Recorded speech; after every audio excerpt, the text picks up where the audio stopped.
अब्बू शादी वाले दिन दुल्हन रोती है, दूल्हा क्यों नहीं रोता? बेटा दुल्हन सिर्फ शादी वाले दिन रोती है और दूल्हा कब्र तक रोता है। एक मुर्गा दीवार पर बैठा अपने मालिक को देख रहा था। मालिक बहुत बीमार था। मालिक की बीवी उसके पास आई और बोली, आपको बहुत तेज बुखार है, मैं आपके लिए चिकन सूप बनाकर लाती हूं। और यह कहकर उसने मुर्गे की तरफ देखा। मुर्गा घबराकर बोला, एक बारी पैनाडोल दे के वेख लो। जिंदगी की कड़वी सच्चाई यही है, तुम नंगे आए थे, नंगे ही जाओगे। न तुम साथ कपड़े लाए थे, न जूते, न ज़ियोर, न अहदे, न दौलत। और जब जाओगे तो ये सब यहीं छोड़ जाओगे। तो फिर इतना गुरूर किस बात का, इतनी नफरत, इतना हसद, इतना तकबर क्यों? असल जिंदगी वो है जो तुम दूसरों के लिए जीते हो, वो मुस्कुराहट जो तुम किसी के चेहरे पर लाते हो, वो दुआ जो किसी मजलूम के दिल से निकलती है तुम्हारे लिए, वही तुम्हारे साथ जाएगी। ये दुनिया आर्जी है और इसमें हम सब मुसाफिर हैं। इससे पहले कि तुम्हारा वक्त खत्म हो जाए, कुछ ऐसा कर जाओ कि दुनिया तुम्हें तुम्हारे कपड़ों और दौलत से नहीं, बल्कि आपको तुम्हारे किरदार से याद रखे। जिंदगी की हकीकत को समझो और जीने का मकसद पाओ। अगर आप इन बातों से एग्री करते हैं तो कमेंट में यस लिखें और मुझे फॉलो करके अपना दोस्त बना लें। दम है तो हंसी रोक कर दिखाओ। एक पंजाबी जूस वाले से बोला, जल्दी से जूस दो, लड़ाई होने वाली है। एक गिलास जूस पीने के बाद पंजाबी बोला, एक गिलास और दो, लड़ाई होने वाली है। एक गिलास और पीने के बाद पंजाबी बोला, एक गिलास और दो, लड़ाई होने वाली है। जूस वाला बोला, कब होगी ये लड़ाई? पंजाबी बोला, जब तुम पैसे मांगोगे। शादी के दूसरे दिन अचानक एक शौहर अपनी बीवी को मारने लगा। लोगों ने पूछा, क्यों मार रहे हो इस बेचारी को? शौहर, ये मुझे चाय में तावीज मिलाकर पिलाती है, मुझे अपने काबू में और मेरी माँ से दूर करना चाहती है। बीवी गुस्से में रोते हुए, वो तावीज नहीं बल्कि टी बैग हैं। फकीर, साहब 50 रुपए दे दो, चाय पीऊंगा। आदमी, चाय तो 25 रुपए में आती है। फकीर, साहब गर्लफ्रेंड भी साथ है। आदमी, गर्लफ्रेंड भी बना ली। फकीर, नहीं साहब, गर्लफ्रेंड ने फकीर बना दिया। झट की शादी हुई, खूब मिठाई बांटी गई। पहला बेटा हुआ, खूब मिठाई बांटी गई। दूसरा बेटा हुआ, फिर मिठाई बांटी गई। 5 साल बाद बच्चों को स्कूल में दाखिल करवाने गया तो 10,000 फीस देनी पड़ी। घर आकर खूब रोया तो बीवी बोली, जद्दू मीनो तकलीफ होंदी सी ते मिठाइयां वंड दासी, अज खुद नो तकलीफ होवी है ते रोंदा कियो है। पठान, हेलो कौन बोल रहा है? दूसरा आदमी, मैं बोल रहा हूँ। पठान, ये तो कमाल ही हो गया, इधर से भी मैं ही बोल रहा हूँ। मर्दों की जगह औरतें डाकू होती तो न्यूज कुछ इस तरह होती। 2 ग्रुपों में फायरिंग से मुस्कान छोटी और निमरा काली हिलाक, जबकि सहरिश छछोरी मलाइका भगोड़ी और परवीन पुकोड़ी शदीद जख्मी, और रिमशा हल्की और अरीबा लंगड़ी मौके से फिरार। पहले वो मेरी गर्लफ्रेंड थी, मैं बोलता था, वो सुनती थी। फिर वो मेरी मंगेतर बनी, वो बोलती थी और मैं सुनता था। जब से वो मेरी बीवी बनी है, हम दोनों बोलते हैं और मोहल्ले वाले सुनते हैं। एक चौधरी को उसके दोस्त ने दावत पर बुलाया और चौधरी का नौकर, जो कि मिरासी था, वह भी चौधरी के साथ चला गया। जब वे दावत वाली जगह पहुंचे तो देखा कि चौधरी के दोस्त ने बिरयानी बनाई हुई थी। उसने चौधरी से कहा, आप देग के पास बैठिए और गरीब जो लाइन में लगे हुए हैं उनमें बांटिए, उसके बाद हम खाएंगे। चौधरी ने जैसे ही देग का ढक्कन उठाया, बिरयानी की खुशबू मिरासी तक पहुंच गई। वह जल्दी से उठकर गरीबों वाली लाइन में लग गया। चौधरी ने मिरासी को आवाज देते हुए कहा, तुम मेरे जहन में ही हो, इधर आ जाओ, हम आखिर में खाएंगे। मिरासी चौधरी की बात नहीं टाल सकता था। वह आकर चौधरी के पास बैठ गया।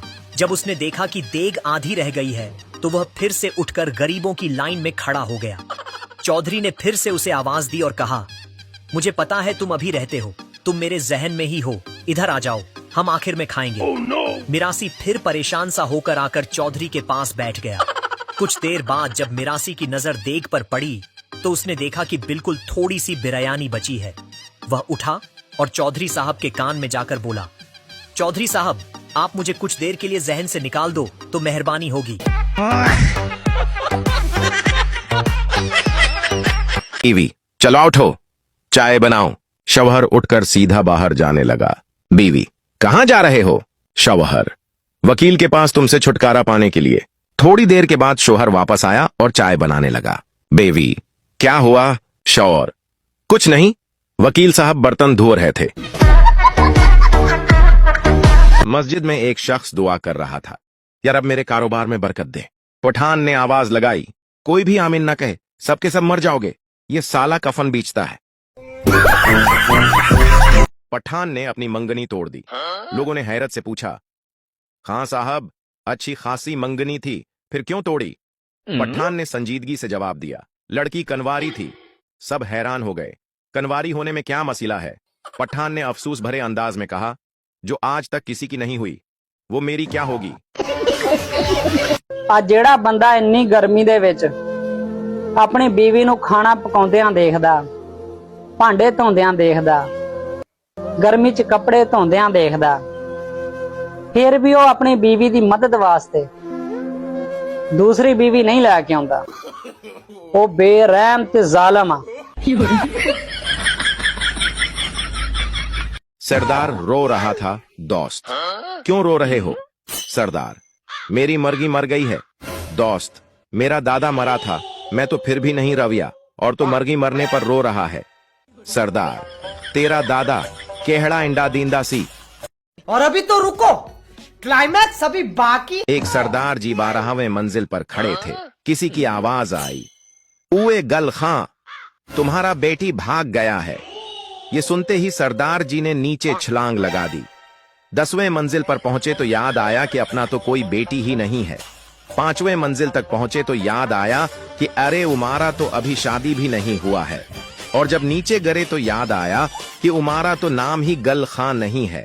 एक सरदार को उसका सिसर मार रहा था आदमी। बेचारे को क्यों मार रहे हो? सिसर, इसकी बीवी ने उसको अस्पताल से मैसेज किया कि तुम बाप बन गए हो। इस कमीने ने अपने सारे दोस्तों को मैसेज फॉरवर्ड कर दिया। एक आदमी ने सरदार जी से पूछा, तुम अगले जन्म में क्या बनना पसंद करोगे? सरदार जी बोले का क्रूच। आदमी बोला, वो क्यों? तो सरदार जी ने जवाब दिया, क्योंकि मेरी बीवी सिर्फ काकरोच से ही डरती है। रुको जरा, सब्र करो। एक लड़का और लड़की रोजाना SMS पर चैट करते थे। फिर उनकी मंगनी हो गई। कुछ अरसे बाद उनकी शादी हो गई। लड़के ने लड़की का घूंघट उठाया और बोला, तुम सच में खूबसूरत हो, तुम्हें क्या गिफ्ट दूं? लड़की शर्माते हुए बोली, अगले हफ्ते इस्लामाबाद तली। एक कॉल तो कर लेते। देख लिया मैसेज का नतीजा, अब चलो इस्लामाबाद। अर्ज कीता है, कोई गुलाब नो फुल लगदा, कोई गुलाब नो फुल लगदा। वीडियो लाइक कीती आते फॉलो वी कर जा, तेरा कीड़ा मुल लगदा। ये वीडियो सिद्रा के नाम अर्ज किया है कि इतनी प्यारी क्यों हो तुम, इतनी प्यारी क्यों हो तुम, बचपन में साबुन खाती थी क्या? आज मेरे घर मेहमान आए, मैंने उनसे पूछा कि ठंडा लोगे या गर्म? कहते दोनों। मैंने भी फिर चाय में बर्फ डाल के दे दी।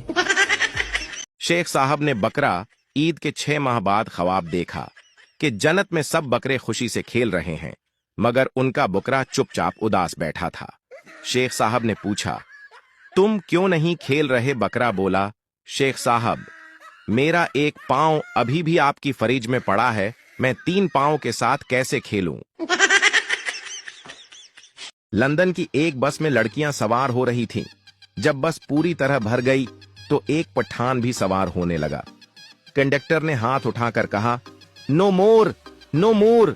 पठान गुस्से से बोला, सालिया, मोरनियां सारी चढ़ा लैयानी, हुन मूर आया ऐते मौत पे गई है। अलीशा तीसरी दफा ड्राइविंग लाइसेंस के लिए इंटरव्यू देने गई। ऑफिसर, अगर एक तरफ आपका शौहर और दूसरी तरफ आपका भाई हो तो आप किसे टक्कर मारेंगी? अलीशा, शौहर को। ऑफिसर, मैडम मैं आपको तीसरी बार बता रहा हूं, आप ब्रेक मारेंगी। बीवी, उठ जाओ, शोना सुबह हो गई। शौहर, आंख ही नहीं खुल रही, कुछ ऐसा कहो कि आंख खुल जाए। बीवी, रात भर जिस मां से लगे हुए थे, वो मेरी ही दूसरी आईडी है, खुल गई आंखें। अब ये खबर कौन फैला रहा है कि छोटे कद की लड़कियां काला सूट पहन के निकलें तो सदके की बकरियां लगती हैं? बंदे बनो यार। शौहर बीमार था। बीवी ने खून की बोतल दी। डॉक्टर ने कहा, मुबारक हो, आपका खून मिल गया है। शौहर बोला, कैसे ना मिलता, 20 साल से तो खून चूस रही थी। जरूरी नहीं है, अगर मैं आपको मैसेज भेजूं तो आप भी मुझे मैसेज ही भेजे, बदले में आप मुझे कुरकुरे, चिप्स, पिज्जा, चॉकलेट भी भेज सकते। एक हिंदू मुसलमान हो गया, सब लोग उसे मुबारकबाद देने लगे। एक पठान भी उसे मुबारकबाद देने आया और हंसने लगा। एक आदमी ने पठान से पूछा, खान साहब आप हंस क्यों रहे हैं? पठान बोला, इसे तब पता चलेगा जब ये जून जुलाई के रोजे रखेगा। लड़का, तुम्हारे पांव बहुत खूबसूरत। लड़की, तो फिर मैं क्या करूं? लड़का, क्या ये खूबसूरत पांव मेरे बच्चों की जन्नत बन सकते हैं? लड़की, हाय अल्लाह।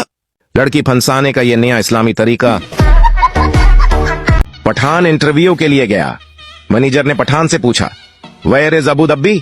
पठान बोला, जिस कब्रिस्तान में हमारा अम्मी दब्बी, वहीं थोड़े फासले पर अबू दब्बी। एक शेख साहब को घर से निकलकर कुछ देर बाद याद आया कि ड्योढ़ी का बल्ब जलता छोड़ दिया है। भागम भाग वापस आए, दरवाजे पर दस्तक दी और बीवी को मुद्दा बताया। बीवी ने कहा, बल्ब तो मैंने आपके जाते ही बंद कर दिया था, आप ख्वाह मख्वाह वापस आए, अपने जूते घुसा लिए। शेख साहब बोले, मुझे फजूल खर्च समझती हो? जूते बगल में दाब कर नंगे पांव वापस आया हूं, और जहां से वापस आया था उसी जगह जाकर पहनूंगा।